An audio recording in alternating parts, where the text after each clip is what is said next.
Everyone, कैसे आप सभी। स्वागत करती हूँ आप सभी का आपके अपने यूट्यूब चैनल पे। आज के वीडियो में हम लोग डिस्कस करने वाले हैं सीटेट जुलाई 2024 की प्रिपरेशन को कंटिन्यू करते हुए हिंदी पैडागोजी के कुछ प्रीवियस ईयर क्वेश्चन, क्योंकि प्रीवियस ईयर क्वेश्चंस जो होते हैं वो सीटेट के लिए बहुत ज़्यादा इंपॉर्टेंट है। इससे पहले भी मैंने प्रीवियस ईयर के 2 वीडियोज़ आप लोगों के साथ में शेयर करे हैं, आप लोग उसको भी देखिएगा। और आज की वीडियो को भी हम स्टार्ट करते हैं। इससे पहले मैंने आप लोगों के साथ में जो है वो काफ़ी क्वेश्चंस डिस्कस किए हैं। और जो है वो आज का हमारा ये जो क्वेश्चन है वो स्टार्ट करते हैं बिना किसी देरी के। फर्स्ट क्वेश्चन है हमारे पास में, प्राथमिक स्तर पर बहुसांस्कृतिक पृष्ठभूमि वाली कक्षा में बच्चे लक्ष्य भाषा के परिवेश से भाषा अर्जित करते हैं। क्वेश्चन क्या बोल रहा है, पहले हम ये समझते हैं कि प्राथमिक स्तर क्लास यानी फर्स्ट टू फिफ्थ क्लास की बात हो रही है। उसमें बोल रहे हैं बहुसांस्कृतिक पृष्ठभूमि, यानी कि ये first to class fifth class के बच्चे हैं, उसके अंदर अलग अलग संस्कृति और अलग अलग कल्चर के बच्चे आते हैं। उस बच्चे के लक्ष्य भाषा का परिवेश है, उससे भाषा अर्जित करते हुए बच्चा क्या सीखता है। कि बच्चा जो नई तरीके की भाषा सीख रहा है, लक्ष्य भाषा सीख रहा है, तो वो शुद्ध और अशुद्ध रूप तो पहचानते हैं, व्याकरणिक नियमों को शुद्धतर करते हैं। देखिए, अगर कहीं पर भी व्याकरण की बात हो रही है ना, अगर आप भाषा अर्जित कर रहे हैं तो व्याकरण तो होगा ही नहीं। ठीक है, फिर आता है लक्ष्य भाषा की अपनी भाषा से तुलना कर रहे हैं। देखिए, कोई भी भाषा का किसी भी भाषा से तुलना करना कोई भी अच्छी बात नहीं होती है। उसके बाद में आता है धीमे धीमे भाषा के रचनात्मक प्रयोग का अभ्यास करने लगते हैं। देखिए, यहाँ पर डी में आप लोगों को एक शब्द दिख रहा है रचनात्मक। ये रचनात्मक वर्ड जो होता है वो है ना, वो अपने आप में ये पॉजिटिव पॉइंट होता है। तो धीरे धीरे भाषा का रचनात्मक यानी क्रिएटिविटी तरीके से बच्चे जो है वो प्रैक्टिस करेंगे और अपनी लैंग्वेज को सीख जाएंगे। इस तरीके से 41 का हमारा आंसर हो जाएगा डी। अब हम लोग देखेंगे 42। प्राथमिक स्तर के बच्चे हैं, यानी फर्स्ट टू फिफ्थ क्लास तक के बच्चों पर आप किस तरह का बाल साहित्य उचित समझते हैं। पहला है ऐसा साहित्य जिसमें शब्दों और घटनाओं का दोहराव हो। दूसरा है केवल कविताएं हों। देखिए, ये जो केवल वर्ड है ना वो अपने आप में नेगेटिव है, तो इसमें केवल आ रहा है इसलिए ये हट जाएगा, इसमें भी केवल आ रहा है। अगला आ रहा है ऐसा साहित्य हो जो प्रसिद्ध साहित्यकारों द्वारा लिखा गया हो। क्या हम प्राथमिक स्तर पर बच्चों को ऐसे ही चीजें पढ़ाएंगे जो सिर्फ प्रसिद्ध साहित्यकारों द्वारा लिखा गया हो? नहीं, हम उनको हर तरीके की चीज पढ़ाएंगे, जो प्रसिद्ध हो या ना हो, हर चीज हमें बच्चे को पढ़ानी है। तो ये भी गलत हो गया, डी भी। तो इस तरीके से ये तीनों गलत हो गए, तो एक तो ऑप्शन हमारे पास में 42 का ए बच गया। अब देखते हैं 43 नंबर क्वेश्चन हमारे पास में है। लगभग 2 साल के बच्चे तार वाली भाषा यानी टेलीग्राफिक स्पीच का प्रयोग करते हैं। तार वाली भाषा का प्रयोग करते हैं, तो इसका क्या अर्थ है? तार वाली भाषा का अर्थ क्या है?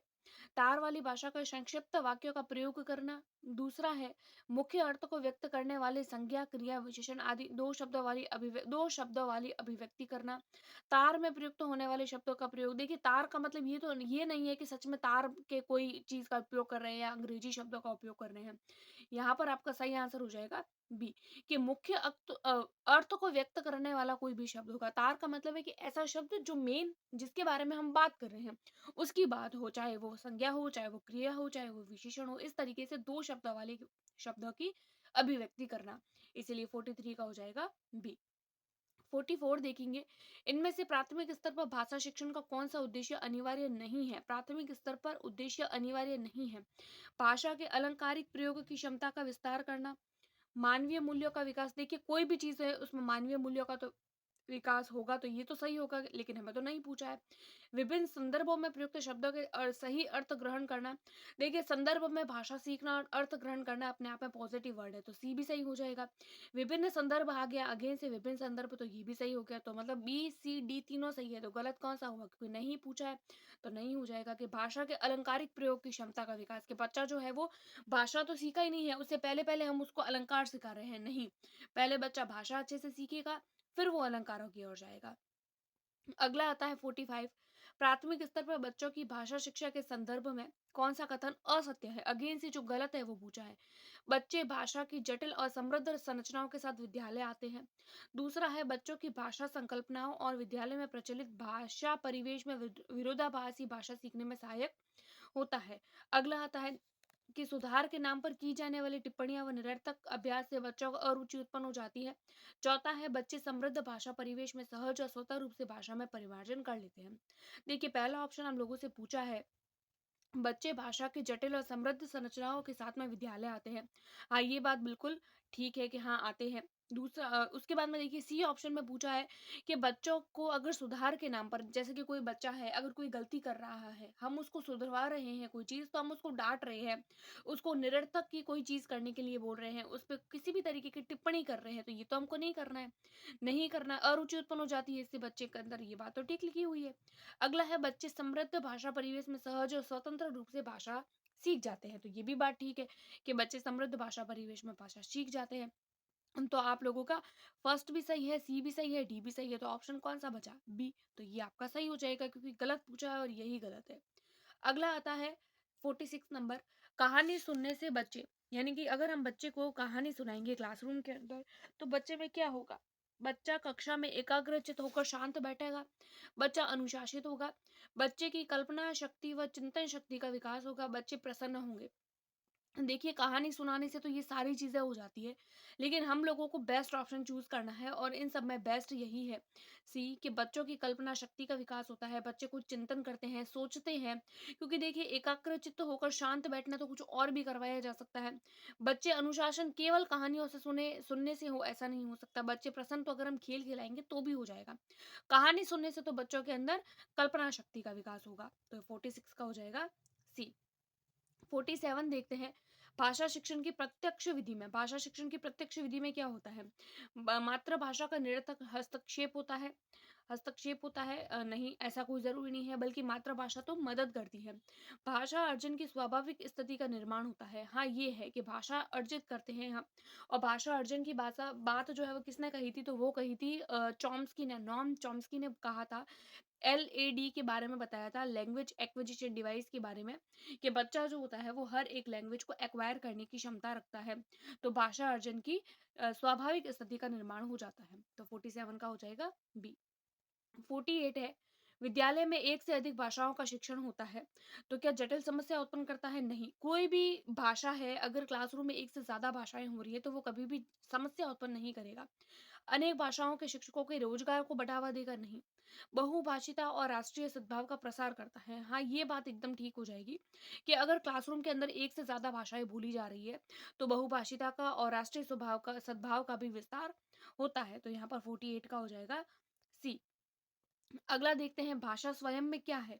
भाषा स्वयं में संप्रेषण का एकमात्र साधन है। देखिए यहाँ पर ये हो सकता है कि संप्रेषण का साधन है, लेकिन यहाँ इन्होंने क्या बोल दिया कि संप्रेषण का एकमात्र साधन है। जहां पर आप लोगों को ऐसी चीज दिखे ना, एकमात्र, केवल मात्र, ये यहाँ पर अगेन से मात्रा आ गया, तो ये भी गलत हो जाएगा। भाषा जटिल होती है और एक चुनौती है? नहीं, भाषा चुनौती नहीं है। तो यहाँ पर आप लोगों को नेगेटिव टैग वर्ड दिख रहा है ना, तो ये तीनों तो गलत हो गए। तो बचा हमारा बी, कि भाषा जो होती है वो एक नियमबद्ध व्यवस्था होती है, सिस्टमैटिक होता है, सिस्टम होता है भाषा बोलने का भी। 50 नंबर क्वेश्चन हम लोग देखेंगे, प्राथमिक कक्षाओं में रोल प्ले यानी भूमिका निर्वाह का क्या उद्देश्य होता है? एक पद्धति के रूप में इसका उपयोग करना, विभिन्न संदर्भों में भाषा प्रयोग के अवसर प्रदान करना, बच्चों को अनुशासित करना और बच्चे को अभिनय सिखाना। देखिए अगर आप लोगों को ऐसे वर्ड दिख जाए ना, संदर्भ में कोई भी चीज किसी के कॉन्टेक्स्ट में करवाना, भाषा का प्रयोग करना, किसी को अवसर प्रदान करना, ये तीनों ही वर्ड अपने आप में पॉजिटिव है, तो यही आप लोगों का सही हो जाएगा। अगला क्वेश्चन देखते हैं, 51 नंबर क्वेश्चन हमारे पास में है, वाणी और लेखन में मूल अंतर यह है कि लिखित भाषा, वाणी का मतलब होता है बोलने वाली, अब बोलते हैं हम कोई भी चीज कैसे बोलते हैं? सचेतन, यानी अपना जो मन होता है वो एकदम एक्टिव होता है जब हम कुछ भी बोलते हैं। और कोई भी चीज लिखते हैं तो उसको समय को देखते हुए लिखते हैं ना, कि कोई भी चीज कब लिखनी है। तो लिखित भाषा सचेतन स्तर पर देखी जाती है और कालबद्ध होती है। कालबद्ध यानी कोई भी चीज लिखते टाइम सचेतन होना चाहिए हमारा माइंड, एंड हम लोगों को टाइम भी देखना है। अगला देखते हैं 52 नंबर, बच्चों की सशक्त लेखन क्षमता का परिचायक है, कि बच्चा अगर बहुत अच्छे से लिख रहा है तो उसका क्या कौन सी चीज शो करेगी, कि वो अलंकारिक भाषा लिखे तो वो अच्छा है? नहीं, केवल सुंदर लिखावट हो? नहीं, सशक्त वाक्य विन्यास के वो वाक्य को बना सके? नहीं, ये भी नहीं होगा।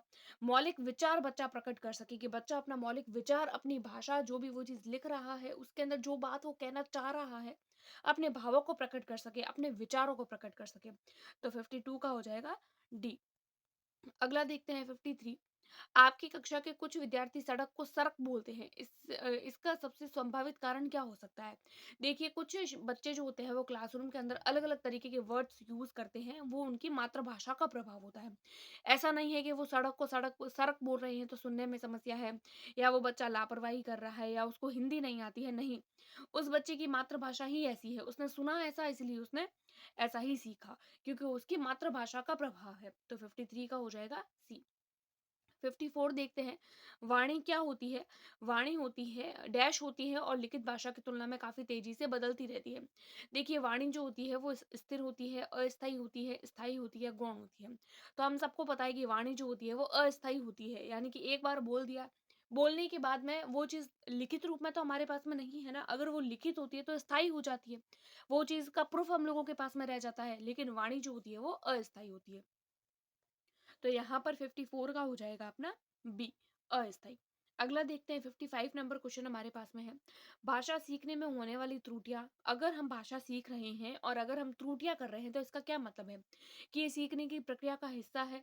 भाषा अपरिपक्वता को दर्शाती है? नहीं, जरूरी नहीं है कि वो इंसान या वो व्यक्ति जो भाषा में परिपक्व हो तो वो कभी त्रुटि नहीं करेगा, ऐसा तो नहीं हो सकता, तो ये तो नहीं होगा।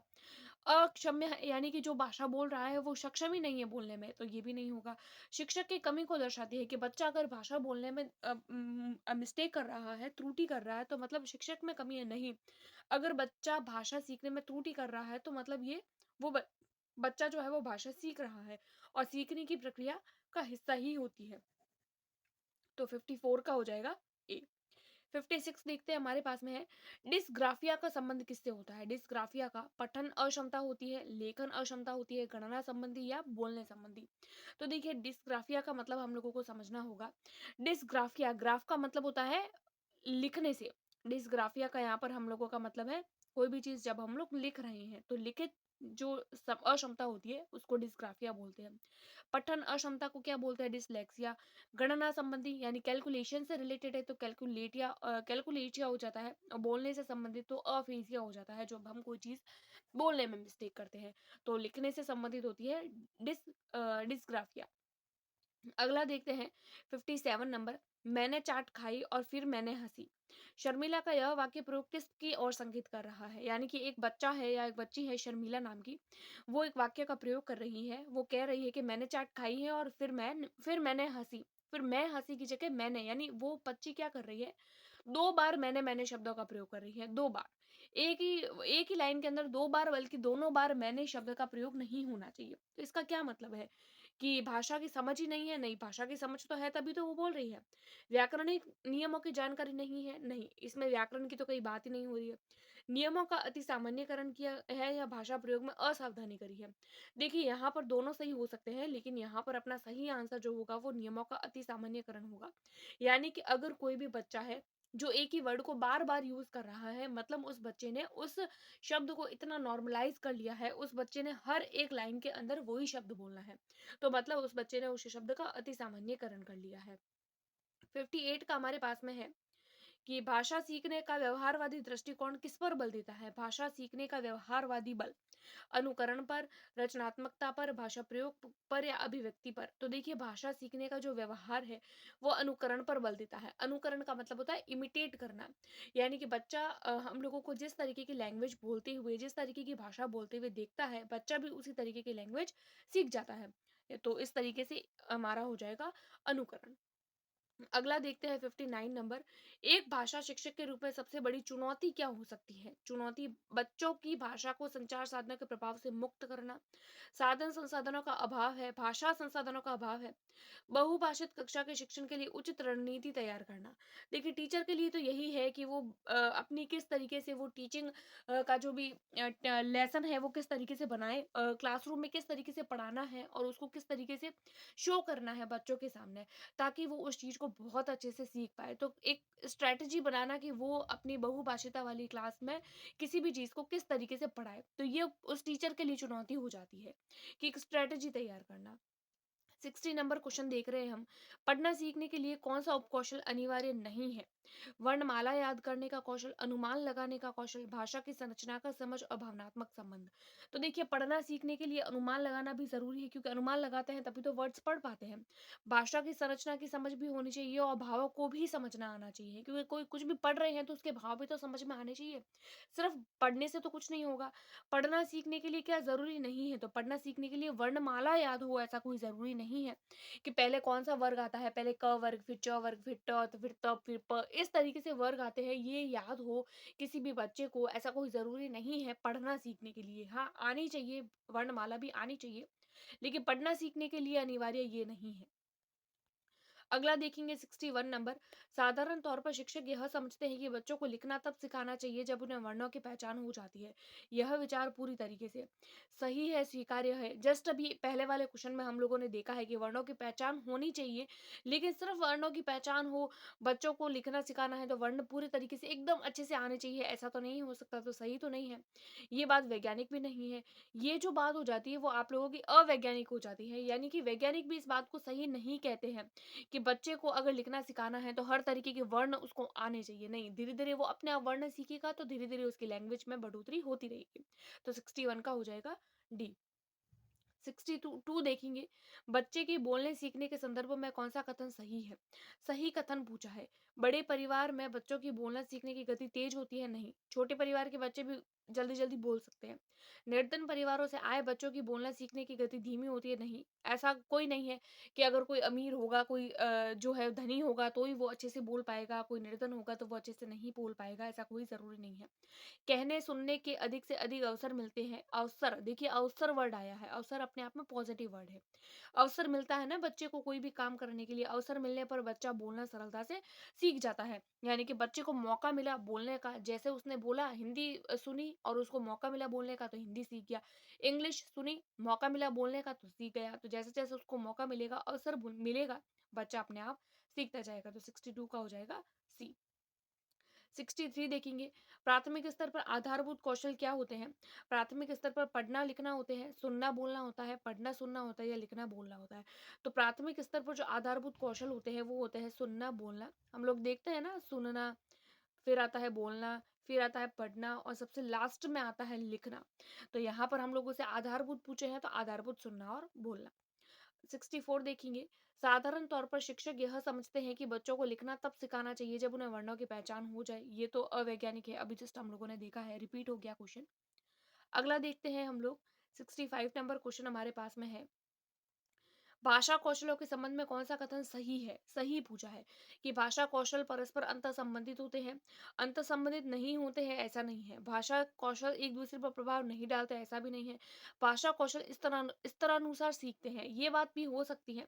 लेकिन यहाँ पर देखिए, ए भी ठीक लग रहा है, डी भी ठीक लग रहा है, लेकिन डी से ए ज्यादा ठीक है, कि भाषा जो कौशल होते हैं ना वो आपस में अंतर संबंधित होते हैं। अब भाषा कौशल कौन से? तो भाषा कौशल जैसे कि सुनना, बोलना, पढ़ना और लिखना, वो आपस में सारे के सारे रिलेटेड है। यानी कि बोलने से पहले सुनना आना चाहिए, सुनने से सुनेंगे तो पढ़ेंगे, पढ़ेंगे तो लिखेंगे। तो इस तरीके से 65 का हो जाएगा ए, के सारे जो भाषा कौशल होते हैं वो आपस में इंटर रिलेटेड होते हैं। 66 देखेंगे, एक 3 साल के बच्चे में किसी भी ऐसे विषय पर बातचीत कर सकते हैं जो उसके डैश के, यानी कि 3 साल के बच्चे के अंदर क्या होना चाहिए कि सामाजिक हो वो बच्चा, संस्कृति के बारे में सीखे, भावनात्मक सीखे या संज्ञानात्मक सीखे। तो बच्चे में इस तरीके का ज्ञान होना चाहिए, अगर हम बच्चे से कोई भी बात कर रहे हैं, कि संज्ञान होना चाहिए, कि बच्चा उस बात को सुनकर समझ सके, उसके अंदर इतना संज्ञान होना आवश्यक है। तो यहाँ पर 3 साल के बच्चे के लिए बात होगी हमारी डी ऑप्शन, संज्ञानात्मक। 67 देखेंगे हम लोग, पढ़कर समझना कुशलता का विकास करने में सबसे कम महत्वपूर्ण, देखिए लीस्ट पूछा है, लीस्ट इंपॉर्टेंट, कम महत्वपूर्ण। कहानी की अपनी भाषा में कहलवाना, यानी कि कहानी को अपनी भाषा में कहलवाना कोई अच्छी बात नहीं होती है। कहानी पर आधारभूत प्रश्न बनवाना, कहानी का अंत बदलवा देना और कहानी पर आधारित व्याकरण समझाना। देखिए यहाँ पर हम लोगों से कम महत्वपूर्ण पूछा है। तो अगर हम क्लासरूम के अंदर बच्चे को कोई भी कहानी बता रहे हैं, फिर पहले हमने पाठ पढ़ा, फिर बोला कि अब इसको अपनी भाषा में बताओ, तो ये बात तो ठीक हो जाएगी। तो ये बात तो ठीक हो जाएगी हमारी। फिर बोलेंगे ए ऑप्शन ठीक हो जाएगा। फिर है कहानी पर आधारित प्रश्न बनवा रहे हैं, इससे बच्चे की कहानी भी इंटरेस्टिंग तरीके से उसको समझ आ जाएगी, वो प्रश्न भी बना लेगा, उसको समझ भी आ जाएगी, उसको याद भी हो जाएगी। कहानी का अंत बदलवाएँगे तो बच्चे के अंदर क्रिएटिविटी उत्पन्न होगी कि वो अंत बदल के और एक अलग स्टोरी बना रहा है, तो क्रिएटिव हो गया बच्चा। कहानी पर आधारित व्याकरण समझा रहे हैं हम कि बच्चे को किस तरीके से व्याकरण आनी चाहिए, उसको व्याकरण सिखा रहे हैं, नहीं, ये सबसे कम इम्पोर्टेंट होता है। 68 देखेंगे कि पाठ्य पुस्तक का भावपूर्ण पठन यानी पाठ्य पुस्तक है उसका भावपूर्ण पठन किस तरीके से करना चाहिए। पठन की पहली और अनिवार्य शर्त है अर्थ को समझने आना चाहिए। केवल कविता, देखिए केवल तो नहीं होगा यहाँ पर और भी यहाँ पे आ रहा है एकमात्र, तो ये भी नहीं होगा। उसके बाद में आ रहा है तो ये दोनों तो नहीं होंगे। तो भावपूर्ण पठन कर रहे हैं मतलब भावों से पढ़ रहा है मतलब उसके अर्थ को भी तो समझ रहा है। तो यहाँ पर हमारा 68 का हो जाएगा बी। फिर देखेंगे 66 नंबर, आगमन विधि से में किसकी ओर बढ़ते हैं? नियम से उदाहरण, उदाहरण से नियम, भाषा से व्याकरण या व्याकरण से भाषा। सी और डी तो नहीं होंगे क्योंकि हम सबको पता है आगमन और निगमन विधि के बारे में। आगमन विधि उदाहरण से नियम की ओर और निगमन विधि नियम से उदाहरण की ओर। तो यहाँ पर आगमन विधि है उदाहरण से नियम की ओर, निगमन विधि तो वो नियम से उदाहरण की ओर। तो आगमन विधि जो है वो बी हो जाएगा आप लोगों का, उदाहरण से नियम की ओर। अब देखिए आज की वीडियो का लास्ट एंड फाइनल क्वेश्चन, भाषा का पोर्टफोलियो किस तरीके का होना चाहिए? प्रश्नानुसार लिखित उत्तरों का संग्रहण होना चाहिए, प्रपत्रों का संगठित और क्रमबद्ध संग्रह होना चाहिए, प्रपत्रों का आकर्षक संग्रह होना चाहिए, परियोजना कार्यों का संगठित संग्रह होना चाहिए। अगर हम पोर्टफोलियो बना रहे हैं तो इसके लिए क्या इंपॉर्टेंट है कि प्रपत्रों का संगठित और क्रमबद्ध संग्रहण होना जरूरी है। प्रपत्रों का संगठित और क्रमबद्ध, सिस्टमैटिक, कोई भी चीज पोर्टफोलियो होता है ना वो हमेशा सिस्टमैटिक होता है, तो यहाँ पर हमारा बी ऑप्शन करेक्ट हो जाएगा। तो ये कुछ 30 के अराउंड क्वेश्चंस थे। आप लोग इसको एज अ टेस्ट लीजिएगा और टेस्ट में कितने मार्क्स बन रहे हैं वो मुझे कमेंट करके जरूर बताइएगा। वीडियो पसंद आ रही है तो लाइक करें, शेयर करें अपने दोस्तों के साथ में और चैनल को सब्सक्राइब जरूर करें। Thanks for watching.